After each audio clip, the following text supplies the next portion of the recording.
नादिर हैदराबाद में सूबाई वजीर आबपाशी जाम खान शोरो की न्याज स्टेडियम में लगाए गए कोरोना वैक्सीनेशन सेंटर का दौरा। सूबाई वजीर की जानब से लगाए गए कैंप में सहूलियात का मुआयना किया। इस मौके पर सूबाई वजीर का मीडिया से बातचीत करते हुए कहना था कि आप दोस्तों का शुक्रिया।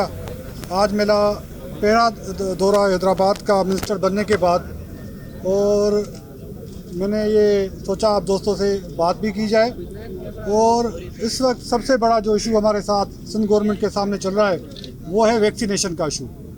कोविड तेज़ी से फैल रहा है और सिंध गवर्नमेंट ने मुख्तलिफ रिस्ट्रिक्शंस भी लगाई हैं। SOP को भी फॉलो किया जा रहा है, लॉकडाउन को भी फॉलो किया जा रहा है। इस तरह से मैंने समझा है मेरा हैदराबाद शहर है और सबसे बड़ी प्रायोरिटी इस वक्त हमारी कोविड की वैक्सीनेशन है। और अल्हम्दुलिल्लाह सिंध गवर्नमेंट ने उसमें बहुत सारी अचीवमेंट्स की हैं कोविड वैक्सीनेशन के सिलसिले में। पर डे हम 3 लाख को भी टच कर रहे हैं वैक्सीनेशन के सिलसिले में। और पोजीशन कब कब ये आ जाती है कि वैक्सीनेशन की कमी आ जाती है, कम हो जाती है मुख्तलिफ सेंटर्स के ऊपर वैक्सीनेशन के लिए।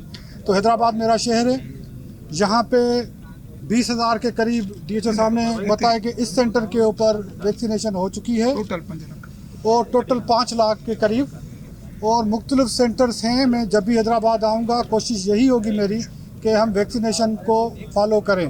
और उसके अलावा दूसरा बड़ा जो टारगेट है हैदराबाद में ऑनगोइंग प्रोजेक्ट्स जो हमारे चल रहे हैं, मेरी कोशिश यही होगी कैबिनेट में आने के बाद जो प्रोजेक्ट्स हमारे ऑनगोइंग हैं या जो प्रोजेक्ट स्लो हो चुके हैं या नए प्रोजेक्ट्स इन गवर्नमेंट लॉन्च करने जा रही है, उस प्रोजेक्ट्स के ऊपर हैदराबाद में हम तरजीह बुनियादों के ऊपर काम करें।